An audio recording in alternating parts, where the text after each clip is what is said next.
Hello, and welcome to the channel. Let's begin our video guide for the unique Archer Summoner build. The transfigured versions of the Blink and Mirror Arrow change those utility skills into very competitive minion skills. There are two types: bombarding clones that shoot arrows into the sky, and prismatic clones that use an empowered version of elemental hit. Each type has a limit of 3 clones, but you can mix different types for a total of 6 powerful minions. The bombarding clone uses Rain of Arrows skill, which deals decent damage and has great area coverage. The elemental hit used by prismatic clones is vastly different than the well-known player's version. It has insanely high effectiveness of added damage and doesn't exclude other damage types, making it a viable choice for the poisons. One of the things that distinguish Mirror Arrow from other minion skills is its ranged attack capability. They will attack monsters from far away, which greatly improves your clear speed. It also makes them much more safe, so you don't need to invest into their defenses as much. The Occultist Ascendancy provides reliable Wither debuff, additional curse, and lowers chaos resistances and life regeneration of nearby foes. You can get extra explosions from the Profane Bloom, or the stun immunity and better energy shield sustained from the Vile Bastion. You can also choose the Necromancer Ascendancy for generic damage and resistance bonuses. Your clones will use your bow and quiver. Most of your damage comes from the Covenant armor that grants insane amounts of flat chaos damage. It is further improved by the Darkscorn bow, which is one of the best weapons for poison builds. The defenses of this build rely on a decent amount of evasion and armor rating, a moderate maximum life pool, and your army of clones that taunt your opponents, which draws their attention and lowers the damage to other targets. Your minions will shoot projectiles in every direction, making them very efficient at clearing maps. Explosions from Profane Bloom also help with that. Your single target damage is great, but poisons and Wither debuff take a bit of time to accumulate. It is a quite cheap build but requires the core unique items to function properly.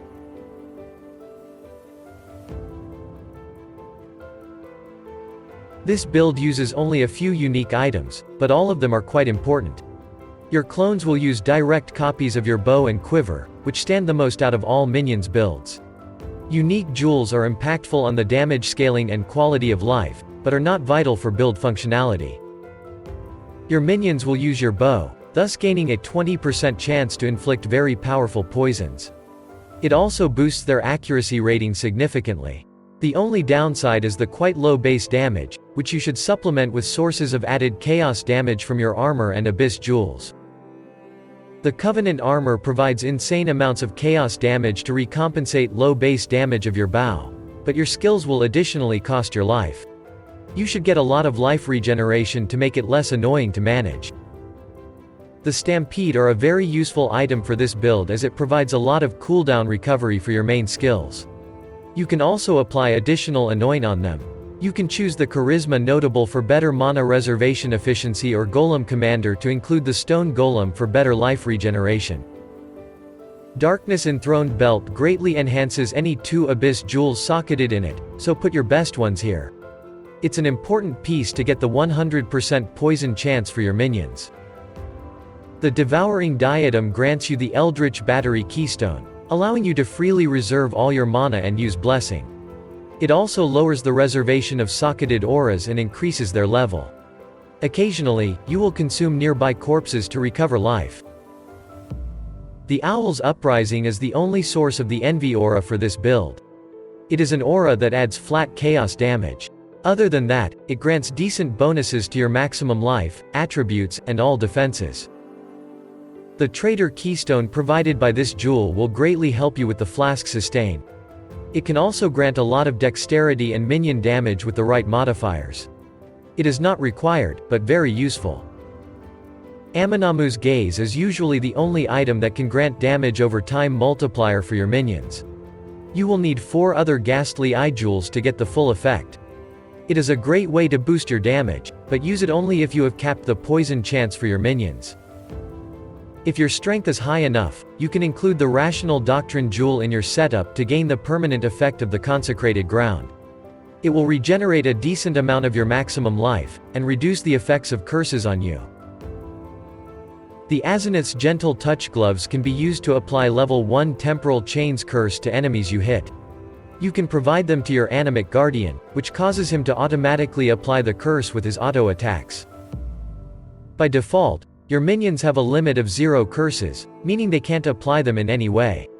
If your Animate Guardian wears the Windscream boots, it will be able to apply 1 curse. You can find more setups for the Animate Guardian in our written guide, but those 2 items are the most important. There is a lot of damage to get on your rare quiver, which will be directly used by your minions. Your Abyss Jewels are also important in that regard. The remaining gear pieces should be focused mostly on your defense. You will want to get a lot of life, resistances, or attributes there. You can also drop some damage in favor of spell suppression quite easily. Your quiver is the most impactful item for your minions' damage. You can grant them a lot of dot multiplier and other damage modifiers usually unobtainable for minions this way. The attack speed and accuracy rating are also valuable to have. You can get a 100% chance to poison for your minions just from your rare Abyss Jewels. Try to pair it with other valuable modifiers such as maximum life or flat damage for your minions. Both chaos and physical damage can apply poison, so it doesn't matter which one you get. Use Eldritch Implicits and Crafting Bench to get plenty of increased minion damage on your rare gloves effortlessly. The remaining modifiers should be focused on maximum life and resistances. You can also get a bit of life regeneration or spell suppression here. If you don't mind slightly longer cooldowns on your skills, you can opt for the rare pair of boots that would grant you a lot of more useful defensive modifiers, such as maximum life, resistances, movement speed, or spell suppression. Bone rings have an exclusive pool of mods that affect minions, so try to obtain at least one of them and pair it up with the usual maximum life, attributes, and resistances. Defensive modifiers for your minions are quite important only if you plan on using an expensive Animate Guardian setup. Your clones rarely die otherwise. You can use a rare amulet to get tons of maximum life, attributes, and resistances. There are not many useful modifiers to boost your damage available here, but it might allow you to use better rare rings instead.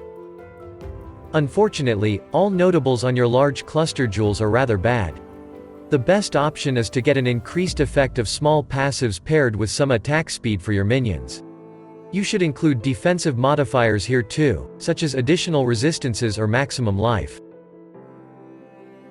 The Taste of Hate is a very strong defensive flask that increases your damage mitigation against physical and cold damage. You probably won't have perfect uptime on it, so don't rely on it to cap your cold resistance. Optionally, you can use the Witchfire Brew Flask to automatically apply Despair Curse to nearby enemies. It works very well with the Profane Bloom notable, which explodes cursed enemies your minions kill. For your remaining magic flasks we recommend using Life Flask with Bleeding Removal, Granite Flask with an increased armor rating modifier, and a Jade Flask with an increased evasion rating modifier. If you use rare boots, you should include a Quicksilver Flask too.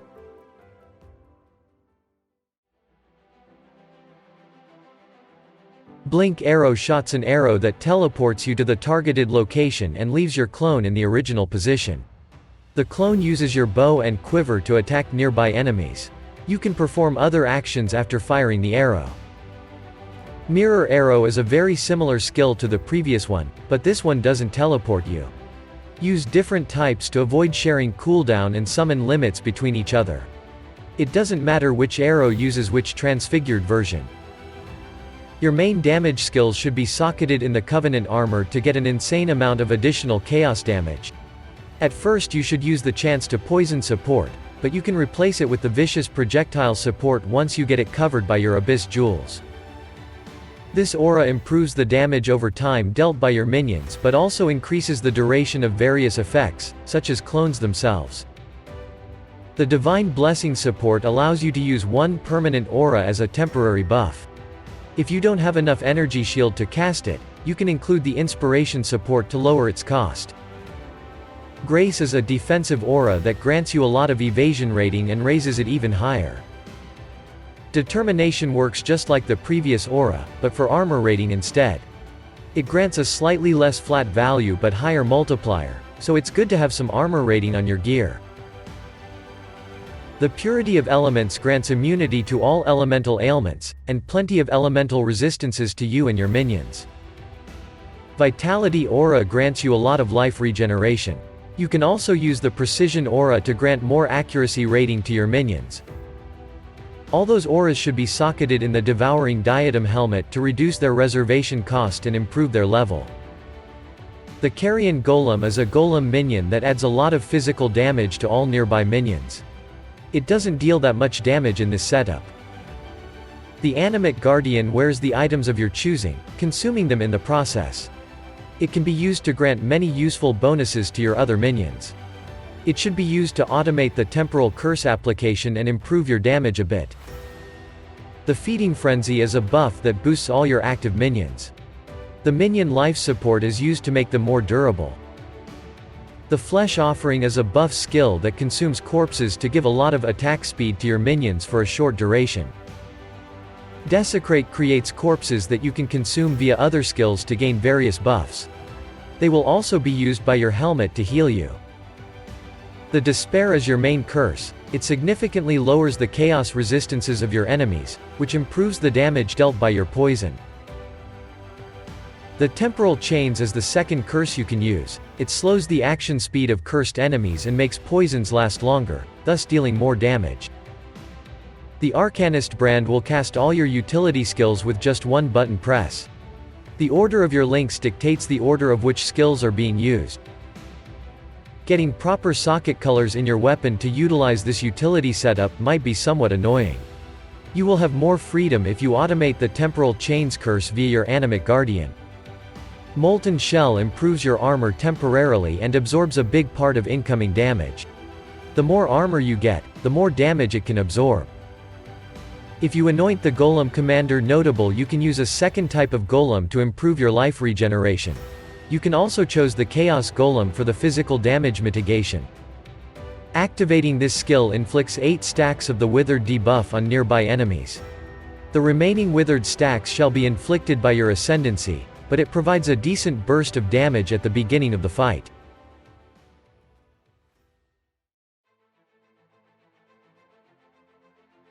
In the second act of the campaign, you should kill all 3 bandits to get 2 additional passive skill points. For your major Pantheon power, you should pick the Soul of Arakali. It greatly improves your survivability against damage over time effects. The minor Pantheon power is flexible, but for general purposes, we recommend the Soul of Shikari, which further reduces the damage you take from chaos damage over time effects. The Bombarding and Prismatic clones are very powerful right from the start, but if you don't have access to the Transfigured gems, you should use the usual Summon Raging Spirits. At first, you should focus on hit damage, and transition to poison once you acquire the Covenant armor. You can check out our minion leveling guide available on the website for more tips and tailored leveling passive tree. Your final passive tree is quite widespread.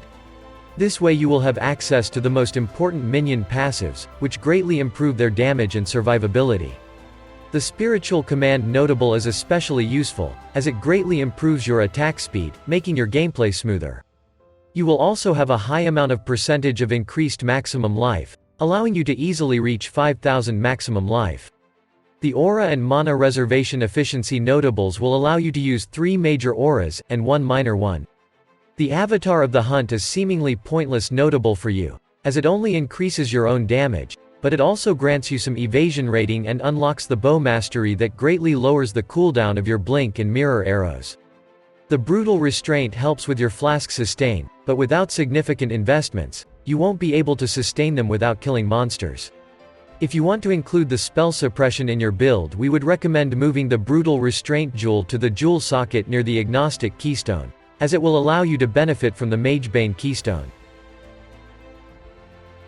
That concludes today's video. We hope you enjoyed it well. We encourage you to leave a like or subscribe to the channel. Have a good day and see you next time.